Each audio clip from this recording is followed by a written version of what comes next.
I never considered myself a paranoid person, but everything changed in the spring of 2023. My name is Robert, and I had recently moved to a quiet neighborhood in Portland, Oregon, looking for a fresh start after a tough year.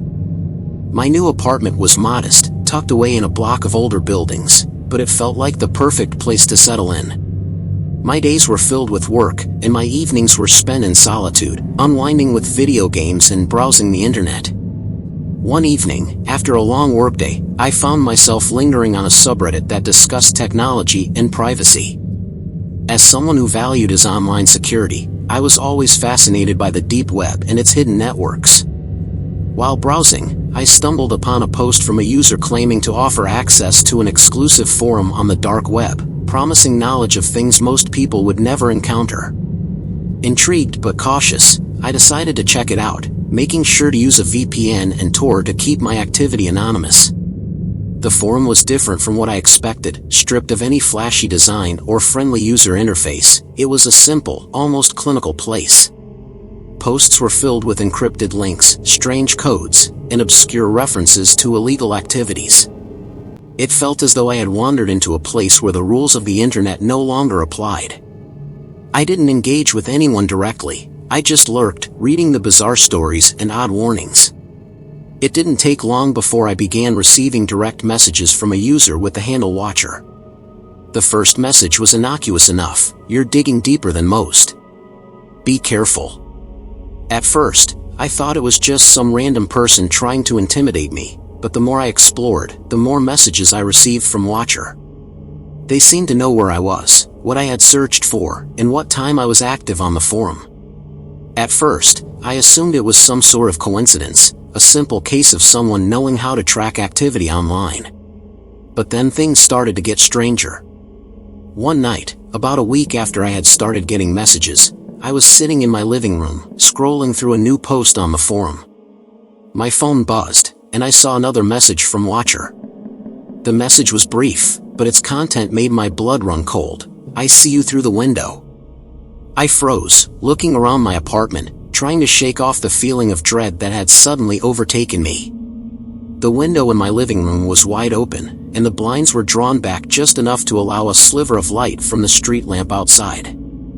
I had never mentioned the window or the blinds to anyone online. How could Watcher know about them? I quickly shut down my computer and rushed to the window, closing it and pulling the blinds shut with trembling hands. My heart was pounding, and I couldn't shake the feeling that something, or someone, was watching me. The logical part of my mind told me it was just a coincidence, that it was all in my head. But deep down, I couldn't ignore the fear gnawing at me. Over the next few days, the messages continued, each one more unsettling than the last. Sometimes, Watcher would describe things I hadn't shared anywhere, like the book I was reading or the sound of my neighbors arguing late at night. I tried to disconnect from the forum, but it was as if Watcher knew every time I attempted to log off. The messages continued, relentless and unnerving. One day, I found a picture in my inbox, one I had never sent.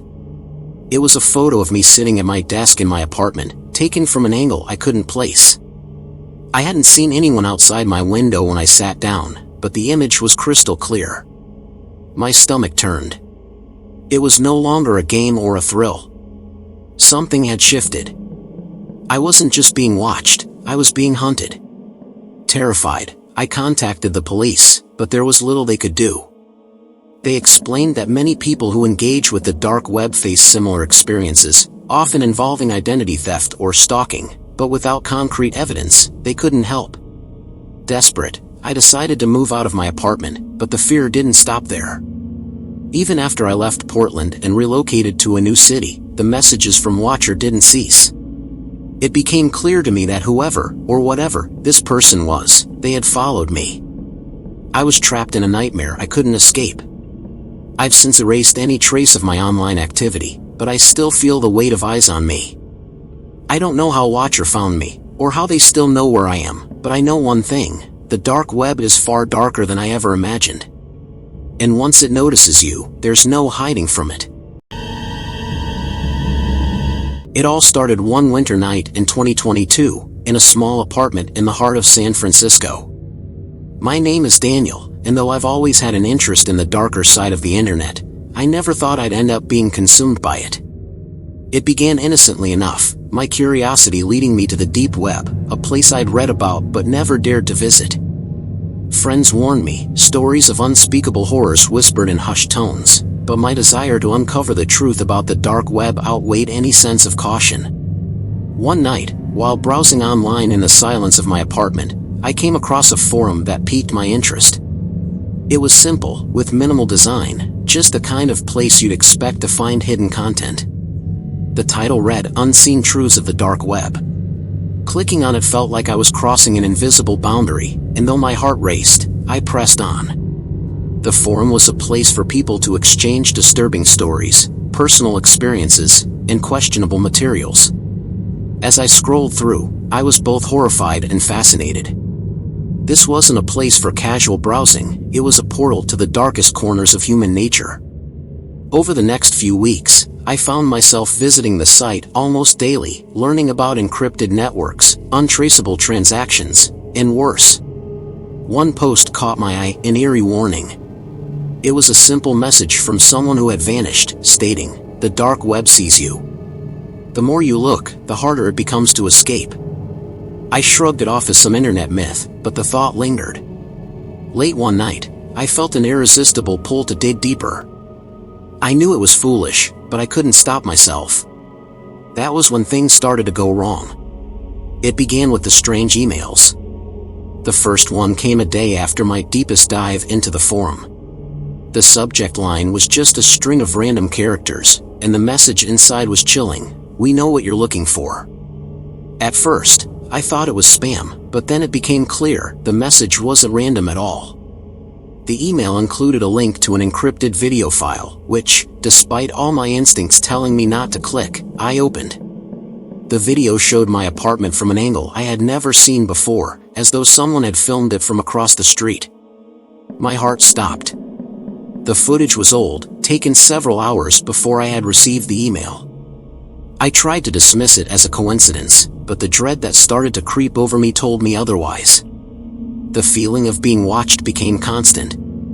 My apartment, once a place of comfort, now felt suffocating, as though the walls were closing in on me. The worst was yet to come. One night, I was woken by the sound of a knock on my door. I was frozen in bed, unable to move, the darkness outside my window swallowing any hint of light. The knock came again, this time louder, more insistent. I wasn't expecting anyone, and the apartment building was quiet at this hour. Slowly, I got out of bed, my heart pounding in my chest. I peeked through the peephole, and to my horror, I saw no one. But a small, plain envelope had been slid under the door. I opened it with trembling hands. Inside was a single piece of paper with a cryptic message, "We know where you are. It's too late now." Panic set in as I tried to think logically. Could it have been a prank? No. Something about this felt far too real. I turned to the dark web for answers, but by then, it was too late. The haunting had only just begun. Over the next few days, the messages continued, more emails, more videos, and the constant feeling of being watched. I couldn't leave my apartment without the fear that someone was following me. That was when I decided to take action, to confront whatever it was that had invaded my life. I reached out to an online friend, someone experienced in dark web dealings, and asked for help. They told me there was no going back once you're in too deep. They warned me that the more I tried to disconnect, the stronger their hold would become. Desperate and terrified, I packed my things and left San Francisco.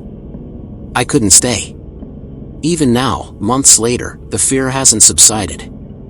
I left my apartment, my life behind, but the feeling that something is still watching, tracking me, never goes away. I know I'm not free. I may never be. All I can do now is warn others. Once you open that door, there's no closing it. My name is Sarah, and I live in a small town in Ohio. I had always been a curious person, particularly when it came to technology. As someone who worked as a freelance writer, the internet was my playground, and I'd often find myself exploring different corners of the web during my late-night shifts. One evening, around the fall of 2022, I stumbled upon a thread in an online forum that discussed the deep web and dark web. The post seemed intriguing, and while I was aware of the dangers, I was drawn to the idea of exploring hidden parts of the internet. Little did I know, that simple decision would open doors I couldn't close. The first step into the deep web wasn't as thrilling as I expected. I accessed it using Tor, thinking I was being careful with my privacy. I was cautious, or so I thought, and I quickly found a forum filled with cryptic posts. The users there seemed to speak in riddles, sharing links to encrypted files and talking about things I couldn't understand. It was strange, unsettling even, but my curiosity kept pulling me in. There was something about the mystery of it all that fascinated me. I spent several nights reading through the posts, occasionally clicking on random links, always careful to avoid anything that looked too suspicious. About a week into my exploration, I received a private message from a user named Raven. The message was short and vague. "I see you lurking. You should leave now before it's too late." At first, I thought it was some sort of joke. Maybe another user trying to intimidate me. But the more I thought about it, the more it bothered me. I didn't respond to the message, but the sense of unease stuck with me. Still, I didn't stop. I continued exploring, diving deeper into encrypted files, and sometimes watching videos that were unlike anything I'd seen before. There was a dark allure to it, and I couldn't resist. Then, one night, things escalated. I logged into the forum to find a new message from Raven, only this time it was different. The message wasn't just a warning, it felt personal. It read, "You've been looking at things you shouldn't. I've been watching you." My heart skipped a beat. How could this person know I had been browsing certain threads? There was no way they could have known, or so I thought. I immediately logged off and tried to shake it off as a coincidence, but deep down, I felt something wasn't right. The following days were filled with strange occurrences. I would hear odd noises coming from outside my apartment, like whispers or distant footsteps, but when I checked, no one was there. I thought it was my imagination playing tricks on me, especially after spending so many hours in front of the screen. But then, one evening, I returned home from the grocery store to find a small envelope wedged into the crack of my door. My name was written on it in familiar handwriting. I opened it with trembling hands. Inside was a single note, "I told you to leave. It's too late now." My blood ran cold. I hadn't told anyone about my late-night browsing or the messages I'd received. Who could have known? From that moment on, I felt like I was being watched constantly. My phone would buzz at odd hours, but when I checked, there would be no messages. The lights in my apartment flickered even though there was no issue with the electricity. I stopped using my computer altogether, but the feeling of being followed never left. The more I tried to disconnect from the dark web, the more it seemed like the fear had seeped into my life. I became paranoid, checking my locks, the windows, and even peering out the blinds when I thought I saw movement outside. It wasn't long before I realized that my life had become a blur between reality and the paranoia that had taken root. I decided to reach out to a friend, someone who worked in cybersecurity, and asked for advice. They told me that once you've interacted with certain elements of the dark web, it's possible for people to trace your online activity, especially if you're not using the right protection. They warned me that some people who frequent those parts of the internet can be persistent, tracking people's movements and invading their privacy in disturbing ways. Terrified, I took all the necessary steps to wipe my devices, change my online passwords, and switch to new email addresses. I also moved to a different apartment, hoping that would be enough to escape the lingering fear. But even now, months later, I still have moments of unease. I've stopped browsing anything remotely related to the deep web. The truth is, once you open that door, there's no telling who or what you might invite in. My life hasn't been the same since I ventured into the unknown, and the fear still lingers, just beneath the surface, reminding me that sometimes curiosity is better left unexplored.